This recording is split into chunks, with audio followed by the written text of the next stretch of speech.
Ok, je vous ai déjà parlé de Wallaxy, c'est un de mes partenaires et c'est surtout l'outil que j'utilise pour trouver mes clients sur LinkedIn. J'ai un très bon plan pour vous. Wallaxy est gratuit jusqu'au 28 novembre. Gratuit. Donc si vous voulez utiliser LinkedIn pour faire du business, pour trouver des nouveaux prospects et les transformer en clients, c'est l'occasion à pas rater. Vous avez jusqu'au 28 pour tester Wallaxy sans rien dépenser. Bon, et puis on va pas se mentir, le 28 novembre, c'est Black Friday, du coup, il y a peut-être une affaire à faire. Alors j'ai demandé à l'équipe de Wallaxy s'ils avaient prévu quelque chose, ça reste entre nous, Ils prévoient une réduction de 50%, mais c'est juste pour le vendredi 28 novembre. Donc moi, si j'étais vous, je testerais tout de suite l'outil et je noterais dans mon agenda de choper la promo vendredi prochain pour Black Friday. Allez, on retourne à l'épisode. Vous écoutez le podcast du marketing, épisode 237.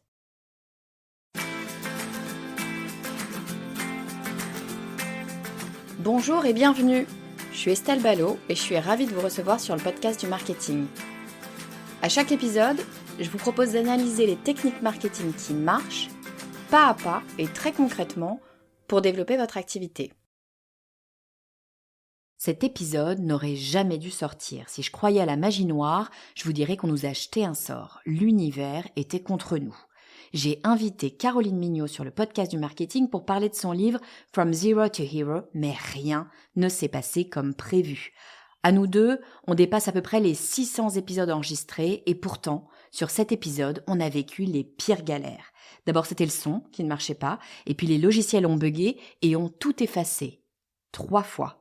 On a réenregistré 3 fois, mais on n'a rien lâché. L'épisode est trop bien pour qu'on ne le sorte pas. On a parlé de ce que Caro appelle les Dream 100, les 100 personnes de rêve. Ces personnes qui vont parler de vous. C'est mieux qu'une pub, c'est mieux que vous, un micro à la main. Les Dream 100, ce sont ceux qui auront le plus de poids parce qu'ils n'ont rien à gagner. S'ils parlent de vous ou de votre produit, c'est parce qu'ils sont convaincus. Mais comment fait-on pour trouver nos Dream 100 ? Je vous propose d'écouter tout de suite Caroline Mignot. Bonjour Caroline, bienvenue sur le podcast du marketing. Salut Estelle, je suis trop contente d'être de retour chez toi. Tu étais une des premières podcasteuses à me donner ma chance quand je me suis lancée. Je crois que Marketing Square n'existait même pas encore. Ouais, ça avait pas le même nom et t'étais venue sur le podcast, c'était un super épisode, j'avais adoré et depuis on se suit toutes les deux, ça fait 4-5 ans qu'on est les vieilles du podcast marketing, ça fait 4-5 ans qu'on est un petit peu sur le marché, c'est vraiment un bonheur de t'avoir aujourd'hui sur le podcast, surtout que je t'invite un peu pour un événement, c'est toujours un gros truc, tu viens de sortir un livre Caro, ce livre, moi je l'ai sous la main là tout de suite devant moi, il s'appelle From Zero to Hero, bâtir son influence sur les réseaux. C'est un petit bijou, je le dis, tu m'as pas payé, c'est moi qui t'ai proposé de venir sur le podcast du marketing pour en parler parce que je trouve ce livre vraiment top, parce qu'il répond à un truc qu'on fait toi et moi sur nos podcasts respectifs, c'est-à-dire qu'il est ultra applicable, il est ultra concret. L'idée c'est on prend un stabilo, moi j'ai vraiment fait ça, j'avais un stabilo à la main et on stabilote et en fait à chaque page ou à chaque 2 pages, il y a un moment donné où tu dis punaise mais attends, ça, demain, je le mets en place sur mes réseaux, je le mets en place dans ma façon de bosser. Donc vraiment, c'est un petit bijou que je conseille. C'est pour ça que je voulais que tu viennes aujourd'hui nous en parler. Tu vas pas pouvoir nous parler, bien sûr, de tout le livre parce que il y a 1000 choses dedans. Mais on va parler d'un concept que je trouve super intéressant. C'est le concept des Dream 100, des Dream 100. C'est les clients, les relations qui vont pouvoir nous aider à faire changer, à modifier notre business pour qu'on puisse être visible et notamment être visible sur LinkedIn. Comment est-ce qu'on va faire pour s'appuyer sur ces personnes-là? Avant qu'on rentre dans le vif du sujet, Caro, pour celles et ceux qui ne sauraient peut-être pas finalement qui est Caroline Mignot, peut-être qu'il en reste 2 ou 3 sur Terre, est-ce que tu peux nous dire, Caroline, qui tu es et ce que tu fais? Je suis Caroline Mignot, je suis entrepreneur dans le marketing et ma passion c'est de chasser les meilleures opportunités de croissance. Alors parfois on parle de croissance professionnelle, donc comment vendre, comment mieux se vendre, et puis parfois on parle aussi de croissance personnelle, comment améliorer sa communication, comment faire fructifier davantage ses relations. Et moi j'aime aussi beaucoup documenter des choses qui sont parfois du savoir-vivre. Aujourd'hui on va parler de savoir-vivre, de savoir-être, de comment finalement développer et faire fructifier son réseau. Et puis du coup, j'ai adoré l'intro de cet épisode, Estelle, puisque tu ne le savais pas, mais à l'époque, tu faisais partie de mon Dream 100 et c'est comme ça que je me suis retrouvée dans le podcast du marketing. Donc là, tu vas enfin avoir les coulisses de ma méthodologie. Exactement, parce que c'est bien joli tout ça de se dire ah bah tiens, il y a des gens qui pourraient m'aider, il y a des gens qui pourraient me propulser, qui pourraient me permettre en fait d'avoir plus de visibilité, parce que c'est un petit peu le nerf de la guerre. On appelle ça l'acquisition en marketing. C'est comment faire pour faire grossir mon audience, pour faire rentrer de nouvelles personnes. Sauf que bon, c'est pas forcément toujours évident de se dire mais comment en fait, qu'est-ce que je fais? Est-ce que je vais toquer à la porte? Moi, c'est vraiment une question qu'on me pose très très souvent. Comment je fais, Estelle, finalement, pour aller voir ces gens-là? Je vais pas aller chez TF1, ding dong, sonner à la porte et puis dire salut, je m'appelle Estelle, je voudrais passer chez vous. Comment est-ce que ça marche? Est-ce que c'est ça d'ailleurs? Est-ce que c'est ça les Dream 100? Comment est-ce que ça fonctionne? Est-ce que tu peux nous expliquer ce concept déjà des Dream 100? Alors, le Dream 100, pour moi, il faut progresser par étapes. C'est très, très juste ce que tu dis. L'idée, c'est pas, et je le dis dans le livre d'ailleurs, d'aller directement chez Forbes en disant coucou, parce que au final, moi, je préfère conseiller un peu la stratégie des baby steps. C'est à chaque fois aller regarder la personne qui est juste au-dessus de vous. Et en fait, potentiellement, quelle est la meilleure façon de gravir un escalier? Eh ben oui, on peut essayer de faire les marches 5 par 5, mais on va réussir une fois sur 5. Alors que, finalement, il y a un moyen beaucoup plus sûr de se faire moins mal, de prendre moins de risques et puis, d'avancer sereinement avec son réseau. C'est vraiment le fait d'aller toujours une marche à la fois. Donc, de regarder qui est juste au-dessus de vous à l'étape d'après. Et puis, j'insiste aussi là-dessus parce que c'est un bouquin business, mais moi, je suis persuadée qu'on réussit dans le business quand on a toujours beaucoup de cœur. L'idée, c'est aussi de regarder tout simplement les personnes qui sont justes pour nous. Et quelque part, peu importe leur taille d'audience. Donc, nous, souvent, on a les yeux plus gros que le ventre. Et chez les podcasteurs, c'est pareil. Tu vois, il y a la stratégie des gros invités. Tu vois, typiquement, moi, quand je suis arrivée dans mon podcast Marketing Square, je me suis dit, non, je vais pas avoir des gros invités. Je vais inviter des inconnus. Et comme le contenu va valoir la peine d'être partagé, et finalement, ça va me faire un bon carrefour d'audience. Donc, vous n'êtes pas obligé d'aller chercher des gens qui sont déjà influents dans votre Dream 100. Ce qui est important, c'est de suivre les 7 étapes qu'on va vous dérouler pour pouvoir justement appliquer la méthodologie. Et en plus, c'est complètement gratuit. Vous n'avez besoin que d'une feuille et d'un stylo. Et puis, bien sûr, d'une certaine dose de motivation. Mais ça, c'est inhérent. Ah, ça, j'adore. On est dans l'action. Effectivement, on n'a pas forcément un budget, le budget de L'Oréal avec des millions. On n'a pas des RP de dingue. Comment est-ce qu'on peut faire? En fait, c'est totalement faisable. J'aime beaucoup ton idée de se dire on va faire des baby steps, on va aller regarder la personne qui est juste au-dessus ou pourquoi pas la personne qui est à côté d'ailleurs, mais en tout cas c'est de pas regarder le haut de la montagne parce qu'on va se décourager en 2 secondes, mais c'est de dire une étape à la fois et je vais voir les gens qui sont autour de moi, ça va nécessairement être plus facile. Justement, ces gens qui sont autour de moi, comment je fais en fait pour identifier les bonnes personnes? Parce que est-ce que c'est parce que j'admire quelqu'un que nécessairement c'est la bonne personne? C'est chez les gens qu'on admire qu'il faut aller frapper à la porte? Comment tu fais? La première chose, Estelle, ça va beaucoup te parler parce que c'est ta spécialité et je crois que tu viens de faire une formation sur le sujet, le persona. La première chose, vraiment, c'est de se poser, de se dire, OK, quel est mon client idéal? On va chercher une personne à la fois, sinon on va se prendre les pieds dans le tapis et le Dream 100 va ressembler à la foire du trône ou à un truc au final où on ne sait pas par quel bout le prendre. Donc, quel est votre client idéal? L'idée, c'est pas d'aller chercher en fait tout et n'importe quoi, c'est de définir très précisément quelle est votre cible.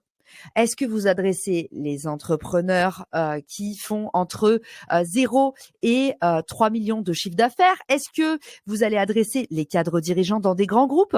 On veut savoir un petit peu plus que ce que fait la personne, son titre de poste. Essayez à chaque fois d'affiner avec peut-être le secteur d'activité, d'aller affiner avec peut-être des qualificatifs. Par exemple, je veux travailler pour des entrepreneurs qui sont débordés ou à l'inverse, je veux travailler pour des entrepreneurs qui ont envie d'aller à l'étape d'après. Donc en fait, réfléchissez finalement à des qualificatifs, à des secteurs, clés sur lesquels pourrait être votre audience. Plus vous allez qualifier votre audience, plus vous allez convertir. La deuxième étape, c'est justement optimiser ses conversions. Souvent, on arrive à attirer des gens, mais on ne sait pas très bien qui vient et ça m'arrive très souvent quand on me dise Caro, mon post LinkedIn a cartonné, je suis très contente, mais j'ai rien converti, j'ai rien vendu. Et ça, en général, c'est un problème de vitrine. Tu le sais, Estelle, moi, je parle souvent du syndrome du restaurant plein ou du restaurant vide. En marketing, quand on arrive de l'extérieur, on a l'impression que c'est une science un peu complexe. Ce n'est que du bon sens. Prenez l'exemple d'un restaurant. Si vous devez demain lancer votre boulangerie rue du Canal Saint-Martin, vous allez avoir le premier réflexe de regarder qui passe aux alentours de cette boulangerie. Quelles sont les grandes heures d'affluence? Qui se trouve dans le sillage? Avec qui est-ce que peut-être potentiellement vous pourriez faire des partenariats? C'est eux, le Dream 100 en fait. Et là, on arrive dans la partie structurée de son tunnel de vente. Donc, c'est comment on va aménager sa vitrine. Comment on va faire en sorte d'attirer les bonnes personnes. Une fois qu'on a compris quel est son client idéal, à quoi est-il sensible? On va parler le langage de son client. On va répondre à ses codes esthétiques. On va aller regarder en fonction des offres qu'il y a autour, comment est-ce qu'on pourrait potentiellement se nicher pour être remarquable. Donc ça, c'est vraiment toute la partie structuration du tunnel de vente pour que quand on arrive sur ton profil LinkedIn, on soit pas à 15 clics de t'acheter. Parce que Estelle, tu connais ce problème chez les personnes souvent qui viennent nous voir, c'est en fait, on arrive sur leur profil. Une fois sur leur profil, on va se battre pour trouver un lien de contact. Une fois sur le lien de contact, on atterrit sur leur site internet. Et là, il faut aller au 5e onglet pour remplir un formulaire Me contacter. Et plus il y a de clics, plus on perd des conversions. Sachez-le, à chaque clic, vous perdez 10% des gens. C'est pas une bonne stat, mais ce que je veux dire, c'est que vous avez compris que dans la véracité des faits, à chaque fois, la montgolfière est en train de s'alléger et vous perdez des conversions. Et ça, c'est encore plus vrai quand on se dit qu'on est sur des réseaux sociaux. Si on est sur LinkedIn, on est en train de communiquer sur LinkedIn, on a fait un post. La personne se dit « Ah bah tiens, attends, son post, il est intéressant. Qui c'est cette personne qui vient d'écrire ce post si bien, si intelligent, si bien écrit, c'est merveilleux. » La personne va peut-être aller voir votre profil. Bon, sur le profil, déjà, il va y avoir plein d'informations. Vous avez plein d'occasions pour cette personne de partir, de se perdre, de faire autre chose et d'aller divaguer ailleurs sur Internet. Donc là, on a déjà un premier endroit où on a plusieurs clics possibles qui peuvent se passer avant même que on sorte de LinkedIn. Et après, on arrive sur le site internet potentiellement. Et là, encore une fois, si on a un site internet super complexe, pas bien organisé, comme tu disais, en tunnel de vente, c'est-à-dire qu'il va pas mener la personne là où vous souhaitez qu'elle aille. Souvent, on pense que les gens vont où ils veulent, font ce qu'ils veulent sur un site internet. Non. Ils sont supposés, ils croient qu'ils vont où ils veulent, mais non, c'est ça le marketing. Ils vont là où vous avez décidé qu'ils aillent. Le site internet est construit sur un cheminement et ça c'est ultra important parce que tu le disais, à chaque clic on va perdre des gens, donc il faut vraiment réfléchir au chemin qu'on va pouvoir prendre, que la personne va prendre et limiter ce chemin au maximum, ne mettre que des étapes quand l'étape est nécessaire, sinon à chaque fois on va perdre du monde. Tu me disais en off quand on en discutait que on peut prendre tout simplement une page blanche, un stylo et puis aller compter le nombre de clics, c'est ça? Exactement. Retenez que plus vous augmentez les étapes, plus vous diminuez les clics. Vous prenez votre feuille blanche et vous allez tout simplement tracer quelles sont les étapes pour vous acheter. Et on va essayer d'en couper le plus possible. Typiquement, au lieu de mettre un formulaire pour vous contacter sur votre site web, on va mettre directement un lien Calendly avec un rendez-vous découverte ou pourquoi pas aller récolter directement via un Typeform les intentions d'achat de votre client si vous voulez faire du sur-mesure. En tout cas, il y a plein de techniques très faciles. Vous voyez, vous n'avez pas besoin d'avoir fait un MBA marketing pour pouvoir couper ces étapes. Donc, une fois que vous les avez dessinées devant vous, regardez lesquelles peuvent être intégrées directement sur les réseaux sociaux pour que vous deveniez facile à acheter. Bon, mais alors très bien, moi si j'ai fait mes 2 étapes, j'ai identifié mon client idéal, je me suis assurée que mon tunnel de vente, il est OK, il n'y a pas 15 000 étapes, tout est clair, tout est net, tout va bien. Comment est-ce que je fais, Caro, pour identifier ces fameux Dream 100? Comment est-ce que je les définis? Comment est-ce que je les trouve? Et comment est-ce que je fais, quoi? Alors, pour moi, il y a plusieurs étapes qui sont complètement sous-cotées. Mais ce qui est intéressant, c'est qu'on va utiliser les machines pour faire mieux notre travail d'humain. Autrement dit, on va aller chercher les algorithmes. Tu vois, habituellement, les algorithmes, on les subit. On a l'impression d'être un peu sous leur joug. Alors, bon vouloir, il y a plein d'astuces pour les utiliser et faire en sorte qu'ils travaillent pour nous. Notamment, il y a un hack que j'adore sur LinkedIn, que vous pouvez tous réaliser. Ça marche pour les pages entreprises ou pour les profils personnels. C'est que lorsque vous allez voir, par exemple, un client idéal, imaginons Estelle que tu as fait un consulting pour Jean Dupont et tu voudrais vendre davantage de consulting. Tu pourrais aller sur Jean Dupont et tu pourrais aller regarder quels sont les profils, autres profils consultés quand on regarde le profil de Jean Dupont. Donc ça, c'est valable sur LinkedIn, dans la rubrique Autres profils consultés, la colonne de droite, mais il y a la même chose sur Instagram. Vous allez sur le Insta de Jean Dupont, vous cliquez sur la petite flèche en bas des profils Instagram et on va vous mettre d'autres profils suggérés. Les machines sont en train de regarder, comme sur Amazon, quand on achète From Zero to Hero, on va nous recommander d'autres livres. Et là où c'est intéressant pour votre Dream 100, vous l'avez compris, vous pouvez l'utiliser parce qu'un client peut en cacher un autre, mais c'est intéressant pour constituer votre Dream 100 parce que vous allez pouvoir faire la même chose avec les partenaires. Autrement dit, je vais aller regarder, Estelle, ah bah tiens, toutes les personnes qui suivent la page entreprise Marketing Square, quels sont les autres endroits où elles vont? Et là, je vais voir le podcast du marketing. Eh ben oui, c'est parfait. Je vais voir aussi Je peux pas, j'ai business de notre amie Aline Bartoli. Je vais voir tous les podcasts chez lesquels sont mes auditeurs quand ils sont pas avec moi. Donc ça, c'est tout un tas de prospects potentiels. On fait la même chose sur Amazon. Vous vendez des biens physiques? Allez regarder. Quand on met votre crème dans un panier, autres produits fréquemment achetés. Et tout ça, en fait, ça vous donne des bonnes indications pour identifier les Dream 100, c'est-à-dire toutes les personnes qui gravitent autour de votre écosystème. Une deuxième astuce très actionnable, pareil pour 0 €, vous allez regarder votre prospect idéal. Et vous allez regarder sa rubrique activité. Vous pouvez voir tous les commentaires qu'il a laissés. Déjà, vous pouvez voir quels sont les autres créateurs qu'il va suivre, quelles sont les autres pages qui l'intéressent, quels sont les autres produits auxquels il est soumis, auxquels il aurait par exemple interagi. Ah bah tiens, Jean-Claude a commenté, ah bon, tu utilises Agicap en solution de compta? Et c'est aussi intéressant parce que vous pouvez regarder les commentaires, donc la partie qualitative. Finalement, comment est-ce que parle votre client? Quelles sont ses réactions face au poste d'un de vos concurrents? Donc tout ça, c'est aussi intéressant. Donc pour identifier votre Dream 100, vous avez compris, vous avez autres profils fréquemment consultés, vous avez la rubrique activité et vous avez aussi bien sûr le fait de parler à vos clients. Toi, quelles sont toutes les marques que tu adores? Tu vois, d'aller regarder, je te donne l'exemple, chez Agence Personnelle, on est un studio de création vidéo. On permet aux entrepreneurs de mieux se vendre et percer sur les réseaux sociaux. Oui, on fait de la vidéo, mais on va pas chercher que des partenaires en vidéo.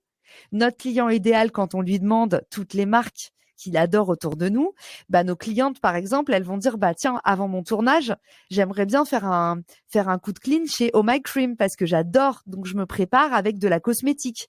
Ah, intéressant. On a mis en place un partenariat avec Oh My Cream où tous nos clients peuvent aller se faire beau avant leur tournage. Nos clientes, elles vont aussi dire, bah, avant mon tournage, en fait, je vais faire une grosse session shopping. Ah, intéressant. On a mis en place un partenariat avec des copains, 17h10, pour qu'on puisse habiller nos clients. Donc, en fait, tu vois, toutes les marques qui sont en contact avec tes auditeurs et avec tes clients, avec tes prospects, bah, potentiellement, ça te permet aussi de sortir de ton secteur d'activité.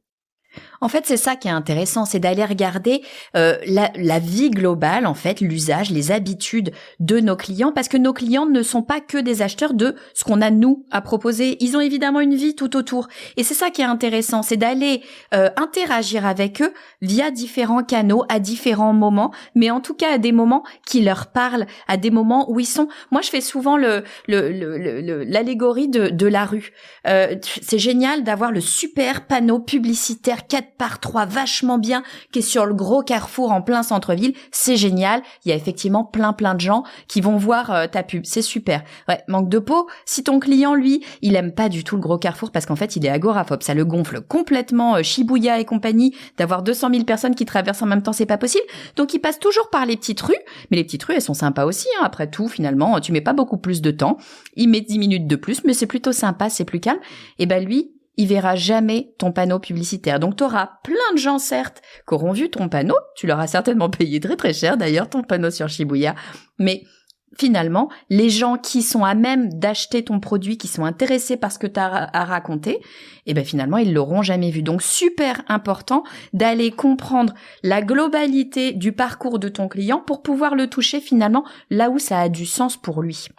Et tu vois, Estelle, derrière ce que tu dis aussi, et ce que j'adore, c'est encore une fois, il faut faire les choses avec le cœur. Le business nous le rendra derrière. regardez pas tout le temps l'étape d'après. Même, vous vous souvenez quand on vous a dit baby steps, on vous disait oui, la marche d'au-dessus. Mais en fait, ça peut être les gens qui sont à côté de vous ou même en dessous. Parce que souvent, tu vois, je vois beaucoup dans les partenariats et je trouve que c'est une mauvaise mentalité. Ceux qui se disent, ah ben non, en fait, il a une plus petite audience que la mienne. Moi, aujourd'hui, par exemple, tu vois, sur ma newsletter, je vais aussi recommander des personnes qui ont une newsletter qui ont 2000 abonnés. Mais parce que si le partenariat peut me permettre d'aller chercher 2000 nouvelles personnes que j'ai pas dans mon audience, c'est énorme. Et en fait, moi, ça me va de faire croquer une audience qui est plus grande. Donc, soyez pas dans le donnant-donnant, parce que ça marche très, très mal en partenariat, comme dans la vraie vie, comme dans les relations, dans le réseautage. Tu vois, si j'avais initié notre relation en te disant ah bah tiens, tu as combien de personnes, parce que moi, je peux mettre ça en face, bah ça crée un rapport très mercantile entre les gens. Et en général, c'est ces rapports-là qui sont très court-termistes et qui donnent pas des bonnes choses. Donc, vraiment, quand vous identifiez votre Dream 100, soyez toujours dans l'optique, ok, quelles sont les marques qui sont pertinentes, qui m'amènent la meilleure adéquation, qui permettent de mieux servir mon client, qui vont créer une meilleure expérience, et soyez pas dans les petits comptes, parce que ça, vraiment, ça vous desservira plus qu'autre chose.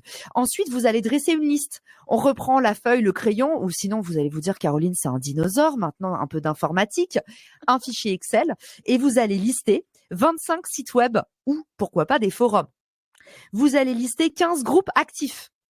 Vous allez lister 80 influenceurs sur Facebook, LinkedIn, Instagram, X, YouTube, partout où vous avez intérêt à aller. Vous allez lister 30 podcasts. Vous allez mettre 30 newsletters. Ça peut être des newsletters Medium, Substack ou même des newsletters LinkedIn. Et enfin, 20 blogs. Ça vous donne un joyeux mélange pour devenir omniprésent, parce qu'en fait, à chaque fois qu'on va taper un mot-clé, on va tomber sur vous, vous allez devenir tout simplement incontournable, et tout ça, finalement, pour 0 € et tout en vous créant un réseau de maboules. Et ça aussi, dernière chose, Estelle, le fait de grandir avec les autres, c'est un passeport de fou, et j'en parle dans le livre. Souvent, les personnes se disent comment faire pour trouver un mentor. Ils vont chercher des personnes qui sont sursollicitées, qui malheureusement, eux, dans la relation, n'ont rien à en retirer. Au lieu de vous manger des portes, d'essayer de forcer, de mettre le pied dans la porte, dites-vous que vous allez grandir avec les autres. Grandissez avec ceux qui sont à votre niveau. Moi, aujourd'hui, je me suis lancée en même temps que Nina Ramen. Et tu vois, on s'est lancé sur Facebook en même temps. On était personne. On n'est pas allé chercher d'autres personnes pour aller plus vite, frapper plus fort. On était hyper copines. On avait une audience similaire. Et aujourd'hui, on est dans les paniers Amazon en même temps. Les gens qui achètent From Zero to Hero achètent aussi le livre de Nina. On s'est envoyé énormément de force. Donc, ne soyez pas obnubilés par l'étape d'après. Même les gens qui sont à votre niveau ou juste en dessous peuvent beaucoup vous apporter, et ça va devenir en fait vos meilleurs faire-valoir pour la suite. Ouais, je trouve même que c'est souvent bien mieux, parce qu'effectivement, quand t'es comparable, quand t'es à peu près à la même taille, tu joues d'égal à égal en fait, et toi tu veux aider l'autre, l'autre veut t'aider, et c'est beaucoup plus serein, beaucoup plus facile que quand tu vas directement voir Lancôme pour faire un partenariat avec eux. Ils sont certainement très sympas chez Lancôme, c'est pas la question, mais évidemment qu'ils n'ont pas les mêmes objectifs, évidemment qu'ils n'ont pas les mêmes contraintes, qu'ils ne vivent pas la même réalité que toi. Donc je trouve ça vraiment intéressant d'aller chercher cet à côté, ou ce juste au-dessus, juste en dessous, en tout cas cet environnement qui est proche. Tu as utilisé un mot tout à l'heure que j'ai trouvé super intéressant. Tu as parlé d'omniprésence. Moi, j'ai un concept que j'ai appelé l'omniprésence ponctuelle, et c'est vraiment ça. C'est nous, on n'est pas Lancôme. On n'a pas des millions et des millions, des centaines de milliers d'euros à mettre sur une campagne. Évidemment, je vous le souhaite, mais en général, c'est pas le cas. Donc, on ne va pas pouvoir dépenser tout ce qu'on veut en RP, en pub télé, etc. Comment est-ce qu'on veut faire quand même pour être visible ? On va utiliser nos réseaux, quels qu'ils soient d'ailleurs, mais ce qui est très intéressant, c'est d'aller utiliser des réseaux différents. Et c'est ce que j'aime beaucoup dans ta liste. Tu nous dis d'aller voir, pas seulement sur les réseaux sociaux, on va peut-être aller voir des influenceurs, mais pas que. On peut en sortir. On va sur des sites web, on va sur des groupes, on va sur des podcasts, des newsletters, des blogs, etc. Pourquoi ? Parce que ça va ouvrir déjà d'autres audiences qui ont d'autres habitudes, d'autres façons de faire. Et puis, et j'ai envie de dire et surtout, ça va permettre d'aller chercher une même personne à différents moments, sur différents types de médias. Et ça, dans le cerveau d'une personne, ça dit beaucoup de choses. Le cerveau est fait de telle sorte que s'il nous voit une fois, il se dit « Tiens, c'est intéressant », mais c'est peut-être une arnaque, parce que le cerveau, il a peur de se faire avoir. Donc, il va commencer par dire « mais c'est peut-être faux ». Mais s'il te voit une deuxième fois sur un autre média, tiens, il y a 2 personnes différentes qui me parlent du même truc, attends, je vais tendre l'oreille, il y a peut-être un truc important. Ah, paf, on m'en parle sur un troisième média, une personne encore différente. Là, attends, il se joue un truc. Et quand tu as 4, 5, 6 interactions comme ça qui viennent de différents endroits, et bien là, ton cerveau, il se dit, non, mais là, c'est évident, il y a un faux mot qui se crée, il se dit, mais c'est ça, il faut absolument que je l'ai. Et ça, c'est vraiment intéressant, ton Dream 100, de le construire sur différentes typologies de médias, parce que c'est là que ça va te permettre d'être vraiment ultra Et de tester puissant. l'attraction aussi, Estelle. Aujourd'hui, à l'agence personnelle, on a un client sur 5 qui nous dit « je veux pas aller sur TikTok ». Sauf que je peux te dire qu'il y en a au moins 30% qui ont percé sur TikTok et qui sont trop fiers maintenant. Donc en plus, ça vous permet vraiment, outre l'omniprésence, en plus de tester l'attraction. Et vraiment, moi, je pense il faut pas mettre ses œufs dans le même panier. Toutes les deux, Estelle, on est alignés. Il faut avoir une newsletter, faut être présent un petit peu partout. C'est bien mieux que de dépendre d'un seul canal. Donc ça, pour moi, c'est un petit peu une grande règle. Et j'adore ce que tu dis. Ça me parle beaucoup sur l'étape numéro 4. Comment est-ce qu'on fait pour maintenant infiltrer son Dream 100, parce que c'est l'étape où on doit se vendre et où potentiellement on se dit quand on arrive que on est trop petit, qu'on va pas intéresser les autres. Je reboucle avec ce que tu disais pour que les auditeurs voient que tu es aussi sympa en public qu'en privé. Moi, quand je suis arrivée vers toi, Estelle, pour te demander de faire un épisode chez toi, tu l'as pas fait parce que j'avais une grosse audience. À l'époque, j'avais pas une grosse audience. J'étais présente sur LinkedIn, mais j'étais personne dans le podcast. Et en fait, le fait que tu m'aies donné cette chance, je l'ai jamais oublié. Et juste pour reboucler là-dessus, parce qu'on l'a pas dit, et je pense que c'est un autre effet intéressant, quand vous ciblez les gens qui sont à l'étape d'après, potentiellement pour eux, vous êtes un microbe encore, et c'est pas du tout méprisant de le dire, mais voilà, à leur échelle, en tout cas, ils ont l'impression de vous faire un cadeau. Quand vous donnez sa chance à quelqu'un qui est en dessous, je peux vous dire qu'il ne l'oublie jamais.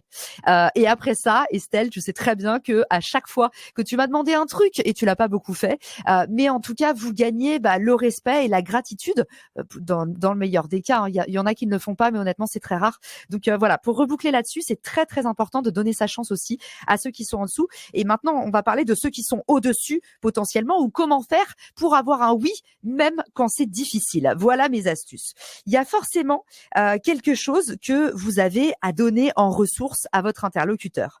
Peut-être que vous avez potentiellement beaucoup de temps à offrir. D'accord? Donc, vous voulez aller décrocher les gros invités ou des invités tout court, et vous venez de vous lancer, vous êtes à zéro, vous vous dites j'intéresse personne, j'ai pas d'audience, je suis personne, machin. On est tous passés par là, c'est le principe, on a tous commencé à zéro. Donc, on peut très bien se mettre dans vos pompes avec Estelle et vous conseiller dans un premier temps, si vous avez le temps. Par exemple, vous venez d'obtenir votre rupture conventionnelle pour vous lancer à votre compte et maintenant, c'est bon, vous avez 8 mois pour voir venir. Si vous avez beaucoup de temps et que vous avez envie de vous lancer à fond, là, l'idée, c'est d'offrir votre temps pour justement faire grossir finalement l'intérêt des autres. Donc, donnez votre temps. Est-ce que vous pouvez, par exemple, aller commenter tous les posts du propriétaire du média? Cultivez ce sentiment d'omniprésence dont vous parlez, Estelle, en étant toujours le premier à répondre aux commentaires. Un des meilleurs conseils que je donne dans le livre, mais j'espère que vous l'achèterez quand même, c'est le fait d'utiliser la cloche pour être réactif. Aujourd'hui, il y a un énorme bénéfice au premier arrivé. Si vous êtes les premiers à commenter, c'est comme le premier CV qui arrive. Vous savez, le premier CV, on le regarde, et puis le 18e, je peux vous dire qu'on commence tout d'un coup à devenir beaucoup plus exigeant. C'est pareil sur les commentaires, c'est pareil chez les gens qui vous envoient des emails. C'est pour ça que moi, j'envoie toujours mes emails très tôt le matin. C'est parce qu'en fait, il y a une fatigue. Il y a une fatigue des gens à la fin de la journée. Ils ne donnent plus autant qu'ils ont donné au début. Donc, soyez les premiers à commenter sous les posts de la personne. Et aussi, la chose à faire, c'est de prendre le temps à chaque fois de répondre à vos commentaires à vous.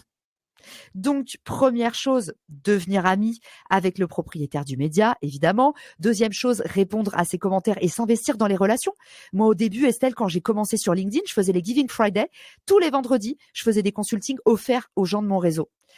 Et franchement, mes amis me regardaient, ils étaient là, mais qu'est-ce que tu fais? Sauf que, au final, je peux te dire que Olivier Guitoni, Éric Léger, toutes les personnes que j'ai aidées, elles sont encore là aujourd'hui à mes côtés. Donc voilà, on dit souvent que les gens ont la mémoire courte. C'est vrai, il y a certaines personnes qui ne le rendent pas, mais en général, voilà. Si vous avez du temps, donnez-le, le karma vous le rendra. Et du coup, l'idée, c'est de donner son temps pour créer et nourrir une vraie relation. La deuxième ressource qu'on a potentiellement, c'est le réseau. Peut-être que vous êtes débordé, mais peut-être que vous êtes débordé et que vous êtes fauché en plus. Mais vous avez à minima un réseau. des gens avec qui vous avez partagé des super souvenirs d'école, des superbes rencontres dans le cadre professionnel. Donc toutes ces personnes-là, vous pouvez peut-être leur offrir des introductions.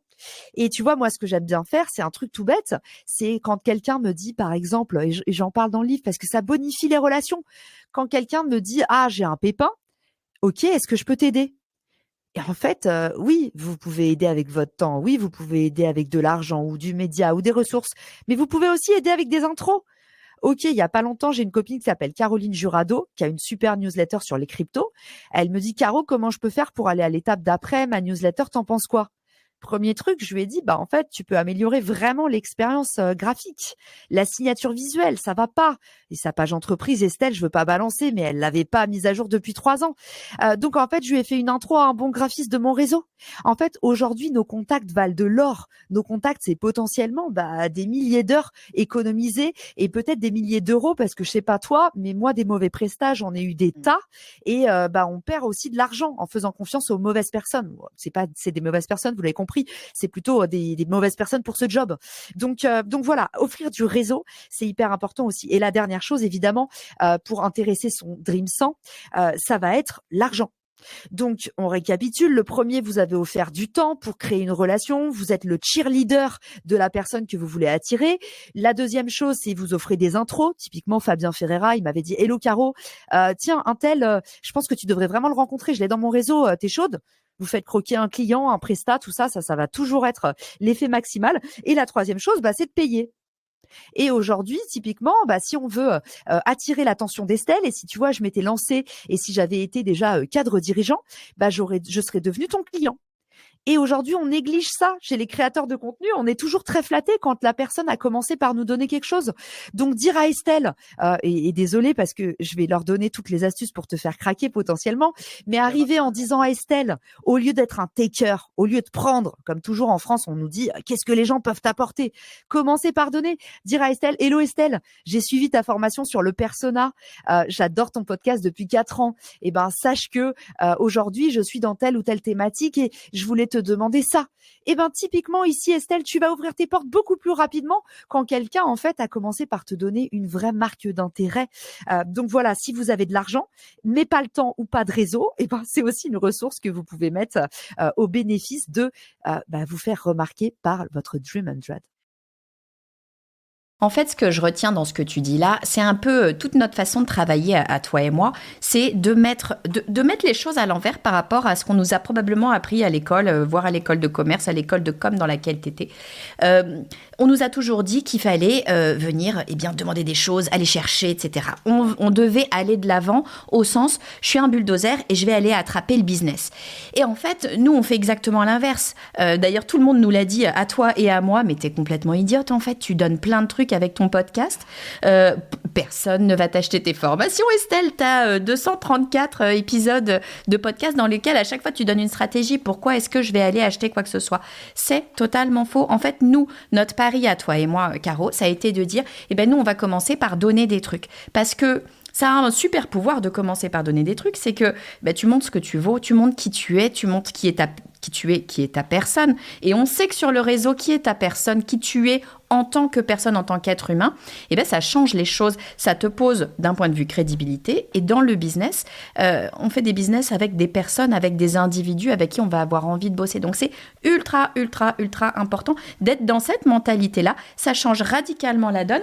Et notamment, quand on n'a pas d'argent, ça peut faire basculer complètement les choses parce que, à ce moment-là, on va choisir une expérience, un ressenti ou un souvenir qu'on va avoir de la personne. Donc, ultra, ultra intéressant ce que tu dis. On va pouvoir aller chercher 3 gros leviers qui sont le temps, le réseau et l'argent. Et on a toujours quelque chose à offrir aussi. Tu vois, Estelle, quand on se lance, on a tout le temps l'impression d'être insignifiant, d'être invisible. On l'a tous eu cette sensation. Hein. Sachez que moi, quand je suis allée chercher mes premiers invités sur mon podcast Marketing Square, il y a même un invité qui m'a dit qu'il faisait payer ses participations au podcast.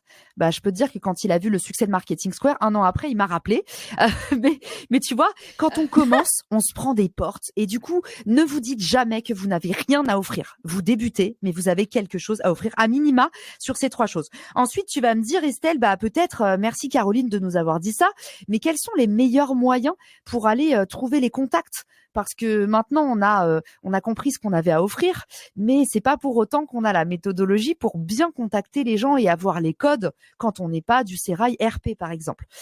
Dans le livre, j'ai aussi mis typiquement les petites stratégies pour aller chercher les personnes selon les typologies. Si on parle à un jeune influenceur, par exemple, moins de 10 000 abonnés, vous pouvez rentrer typiquement en contact avec lui par message en utilisant un langage non châtié. Quand on parle par MP, on n'est pas en train d'écrire un email, excusez-moi de vous demander pardon, on parle de façon conversationnelle comme si on écrivait un texto. Sinon, on passe pour un gros ringardos. Deuxième chose, les journalistes. Comment est-ce qu'on va contacter les journalistes? En général, allez regarder en bas des articles. Vous avez leur nom. Et du coup, vous pouvez aussi aller checker directement sur LinkedIn quelles sont les dernières choses qu'ils ont publiées, les derniers posts qu'ils ont commentés et commencer, pourquoi pas, soit à aller interagir même sous les commentaires de quelqu'un d'autre pour répondre aux journalistes et ne soyez pas tout de suite gros lourd. Hello Estelle, je t'ai envoyé un message. D'abord, essayez d'avoir initié 2-3 contacts avec Estelle dans les commentaires et puis après, vous pouvez toujours la relancer par message, mais voilà, on évite par commentaire d'être trop lourdeau et d'envoyer un commentaire pour dire de regarder dans les MP parce que ça fait un peu quand même mort de faim. Donc l'idée pour les journalistes, si vous avez envie d'être invité par exemple dans BFM Télé, tout ça, ou dans la presse chez Madines, allez choper les contacts, parlez-leur sur les réseaux, activez la cloche sur leur profil et puis derrière, laissez tout un tas de commentaires désintéressés, apporter des choses, créer de la relation même sous les posts des autres. Mais voilà, l'idée c'est d'aller d'abord créer du lien.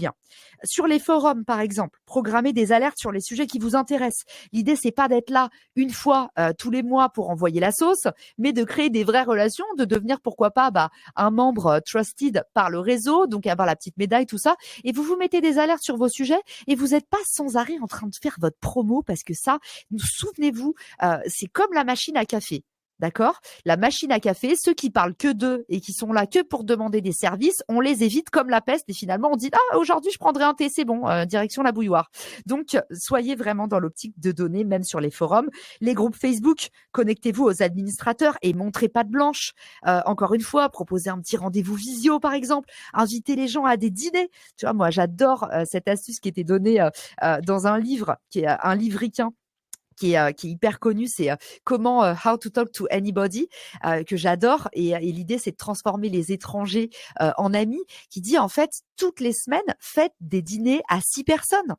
Moi, j'adore cette astuce. Je le fais pas toutes les semaines, mais j'organise des dîners de créateurs et d'entrepreneurs où en fait, je sais que j'ai pas la vie sociale, par exemple, d'une célibataire de moins de 25 ans. Et forcément, quand on a une vie de famille, quand on n'est pas forcément sur Paris comme toi, Estelle, comment est-ce qu'on peut s'organiser? Tiens, faire un dîner où tu réunis des entrepreneurs avec qui tu veux passer plus de temps et derrière, ils vont nouer des relations entre eux aussi. Et c'est ça que tu as à offrir aussi, c'est ton réseau. Donc, encore une fois, tu fais croquer à bien des égards. Donc, voilà, une petite astuce toute bête. Et puis, il y en a d'autres dans le livre, mais je peux pas toutes les donner. Mais ça, c'était l'étape 4, infiltrer le Dream 100 et se faire remarquer, être au bon endroit au bon moment. Exactement, parce que se faire remarquer, c'est quand même le nerf de la guerre. C'est qu'effectivement, si tu es dans le panorama, dans l'environnement, mais que tu es complètement noyé, finalement, ça marche sans trop marcher. Comment est-ce que je fais pour vraiment ressortir et que la personne se souvienne de moi et peut-être pense à moi, voire même le Graal, que la personne vienne elle-même me chercher en se disant « Mais c'est Caroline qu'il me faut sur ce sujet, je veux des informations sur LinkedIn, je veux savoir comment rayonner. » Évidemment que c'est Caro que je vais aller chercher. Comment est-ce qu'on fait ça? Étape 5, devenir mémorable. Et j'ai une petite routine de commentaires à te partager qui fait vraiment son effet parce que souvent, on vient me voir dans les consultations, on me dit « Caroline, comment tu trouves des idées pour commenter ?» Une fois qu'on a le bon système, les idées, elles viennent toutes seules. Moi, ma stratégie de commentaire, c'est commenter dans les premiers. Souvenez-vous de l'astuce de la cloche, c'est valable sur Instagram, sur YouTube, sur tous les réseaux sociaux, ça se mange sans fin. Activez la cloche sur les profils importants pour vous, comme ça vous serez notifié et vous pourrez utiliser ce que j'appelle la technique du ninja. Plus tôt on bondit dans les commentaires, plus on est reconnaissable.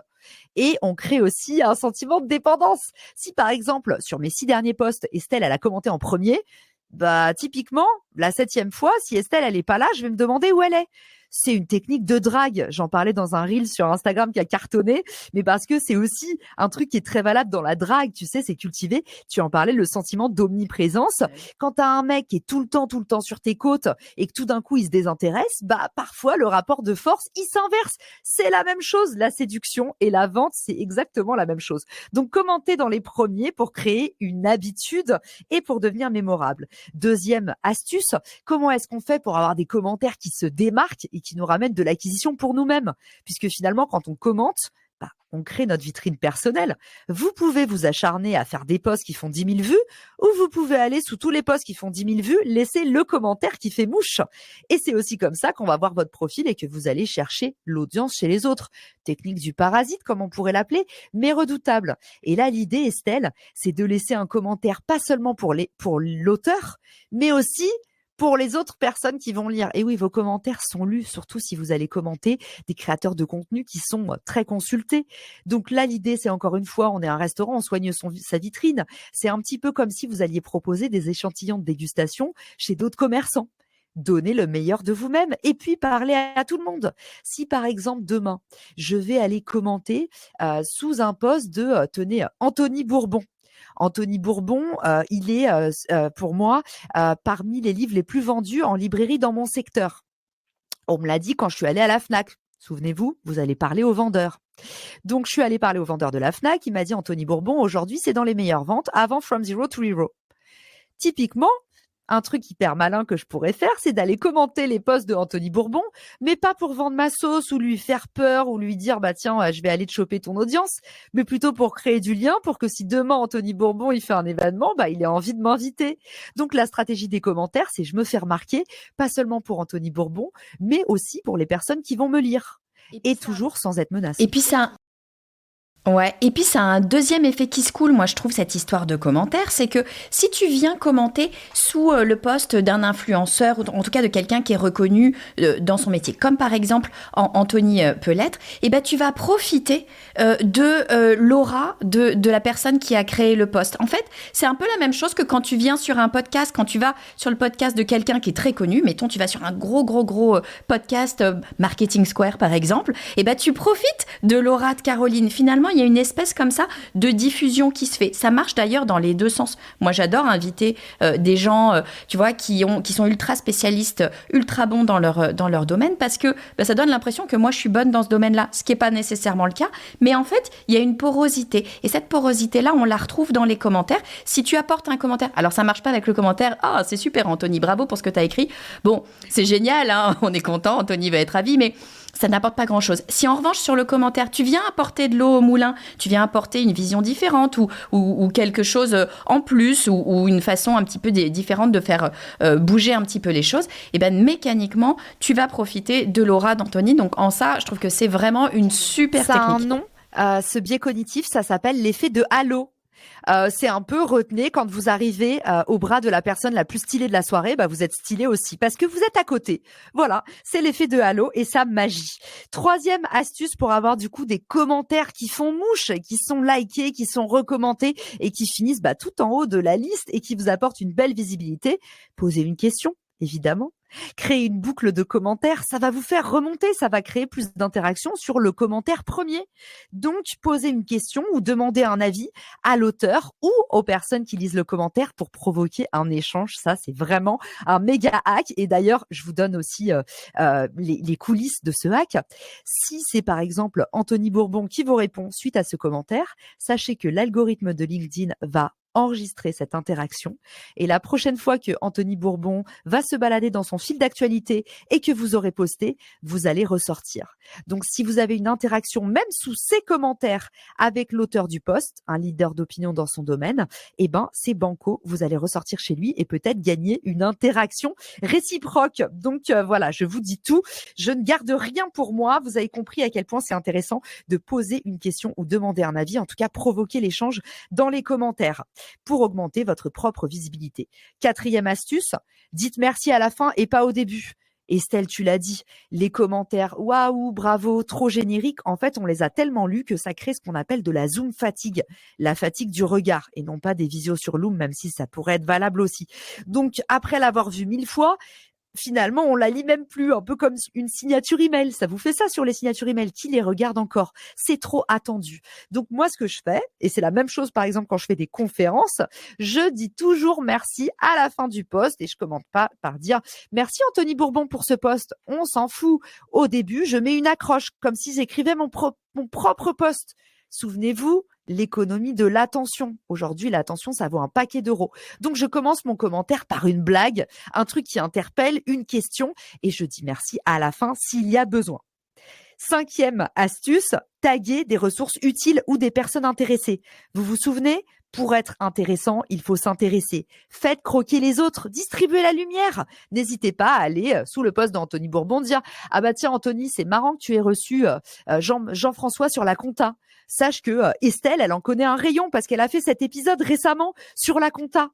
Peut-être que tu l'avais déjà vu passer. Boum, Estelle voit qu'elle est taguée, elle se dit « Ah, mais elle est trop sympa, Caroline, c'est un peu ma wing woman. » Et elle va avoir envie de faire la même chose de son côté, ou en tout cas, elle va se dire que je suis sympa et que potentiellement, elle aimerait bien peut-être un jour, dans un an, vous vous souvenez, parce que Estelle, ça dépend du moment, mais elle va peut-être avoir envie de vous renvoyer la balle. Donc voilà comment on crée des belles relations. Le dernier exemple, et j'insiste vraiment là-dessus, c'est de répondre aux commentaires qu'on vous laisse sous vos commentaires. L'astuce vraiment de viralité première, c'est la boucle de commentaires. Je vous l'ai dit tout à l'heure. Donc, ne laissez pas l'effet s'essouffler.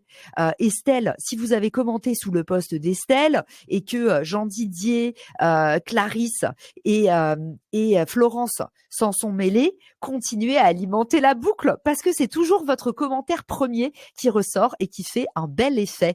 Voilà pour moi, Estelle, sur la routine, la stratégie de commentaires, et sache qu'elle a beaucoup de succès et que ceux qui l'ont appliqué m'en disent déjà du. J'adore cette routine. Écoute, ça aurait pu faire un épisode de podcast en soi, rien que cette routine, parce qu'effectivement, c'est ultra actionnable et vraiment, on suit les étapes. Si on suit toutes ces étapes-là, ça nous permet de nous rendre visibles sans même avoir à rédiger un post. Et c'est là où je trouve ça assez génial, parce que moi, je sais qu'il y a plein de gens qui flippent de la rédaction du post, surtout sur LinkedIn. Ouh là là, c'est un réseau professionnel. On a l'impression que notre carrière va chavirer si on écrit mal un post. Ben là, il n'y a même pas besoin de rédiger un post. On profite du post des autres et on va comme ça pouvoir se démarquer. J'en arrive à l'étape 6. Caro, comment est-ce que je fais pour vraiment être là et de faire en sorte que le média, la personne qui est en face, elle ait envie de travailler avec moi? L'idée, c'est de faire ce qu'on appelle le extra mile chez nos amis les Américains, c'est-à-dire faire plus que les autres. Quel est le truc un peu dingue que vous pourriez proposer à quelqu'un? Je te donne un exemple tout bête.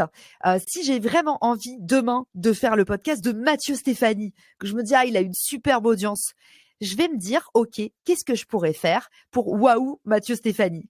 Est-ce que c'est lui proposer un audit personnalisé de sa marque personnelle? Est-ce que j'ai compris qu'il essayait de redistribuer ses épisodes de podcast en vidéo et que pour l'instant il y aurait des leviers d'amélioration sur lesquels il pourrait agir immédiatement? En gros, je vais regarder comment faire pour devenir le meilleur allié de cette personne. Et je ne me dis pas comment je me dis pas en fait comment cette personne peut s'intéresser à moi. Je me dis comment je peux l'aider. Et une personne que vous avez aidée, elle aura envie de vous renvoyer l'appareil. Donc, soyez vraiment dans cette logique d'offrir des conseils stratégiques, d'offrir peut-être votre temps, des retours constructifs. Je te donne un exemple, Estelle. Les personnes qui aujourd'hui nous envoient un retour détaillé sur un podcast ou nous disent attention, Caro ou Estelle, vous avez oublié la ressource dans l'épisode 299.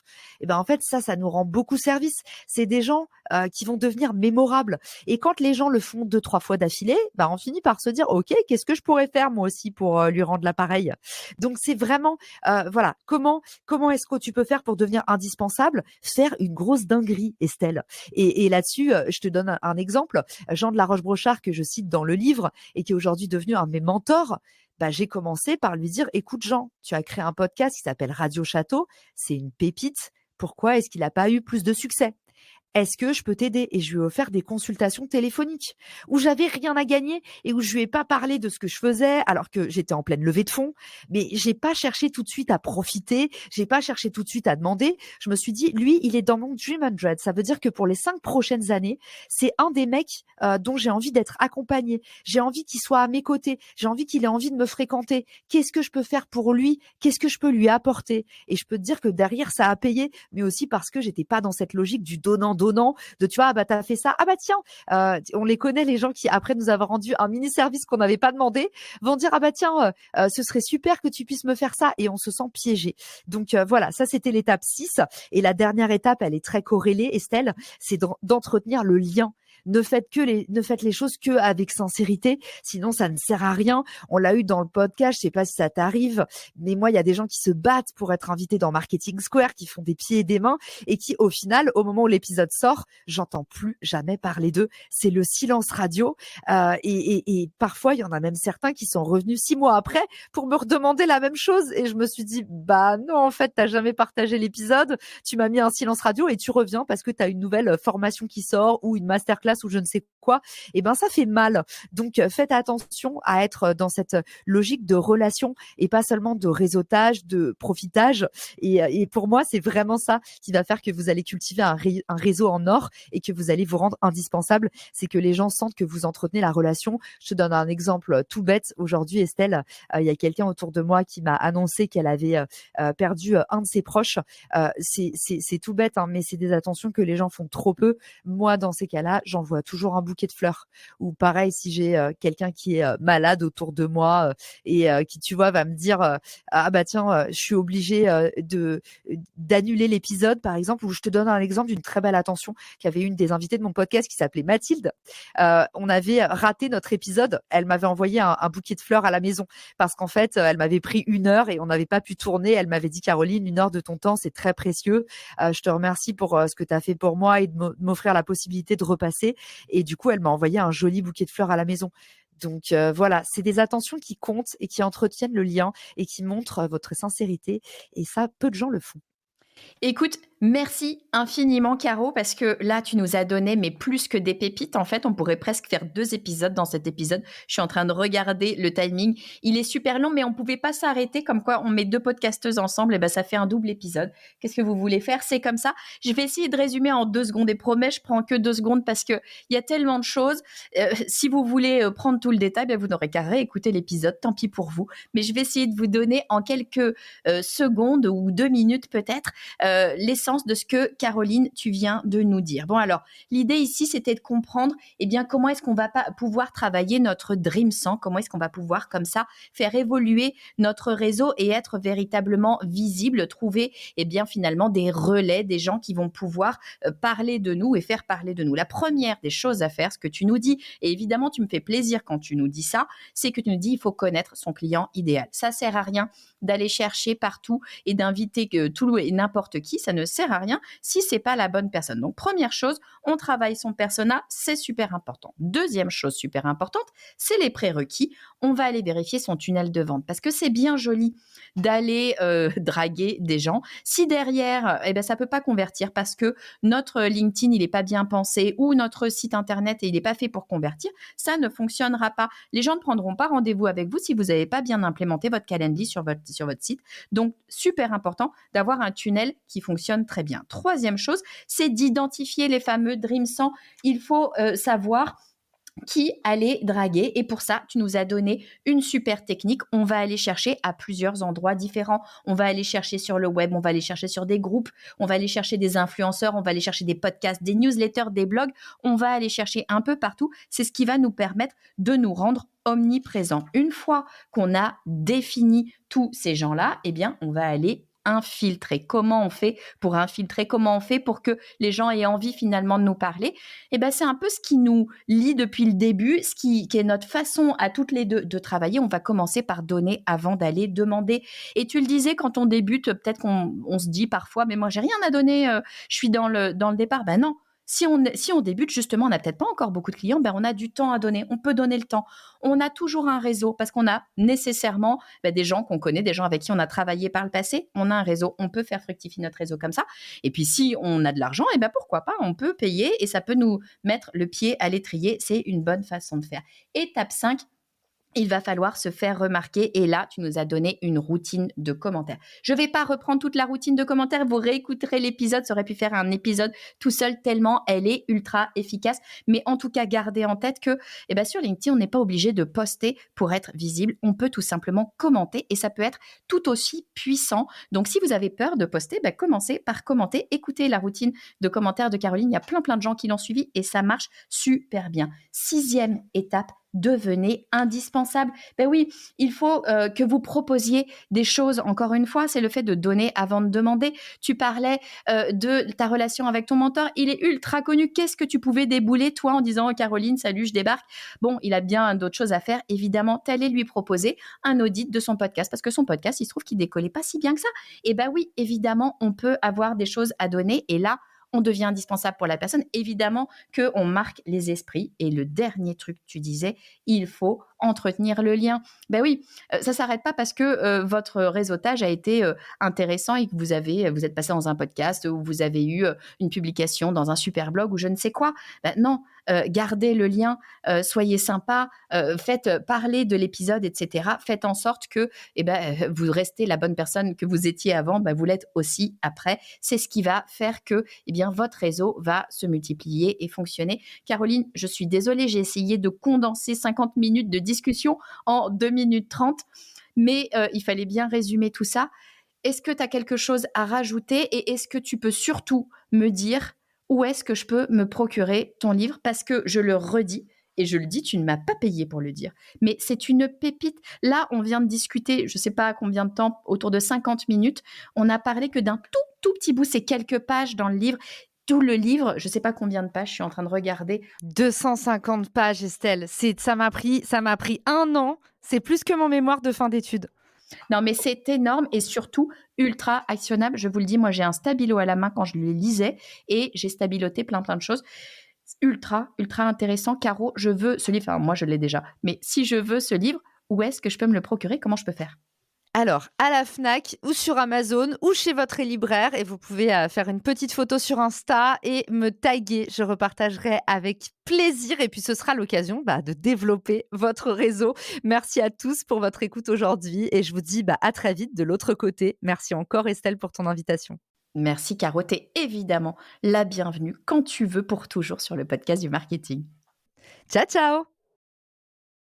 Caroline, un immense merci à toi d'être revenue sur le podcast du marketing. C'est toujours un grand plaisir de discuter avec toi, aussi bien professionnellement qu'humainement. On se suit depuis des années dans le milieu du podcast et c'est vraiment un grand plaisir de t'avoir aujourd'hui sur le podcast du marketing, surtout avec un épisode comme celui-là où tu nous as partagé tellement de super bons tips, plein de choses qu'on va pouvoir appliquer directement dans notre business.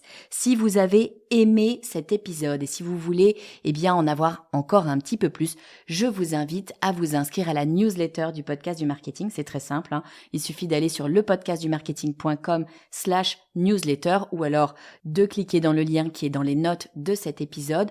Sur la newsletter, qu'est-ce que vous aurez? Vous aurez évidemment les infos du podcast du marketing. Vous aurez aussi mes bons plans, mes actus et les coulisses de ma vie d'entrepreneur. Lepodcastdumarketing.com/newsletter. Je vous dis à très vite.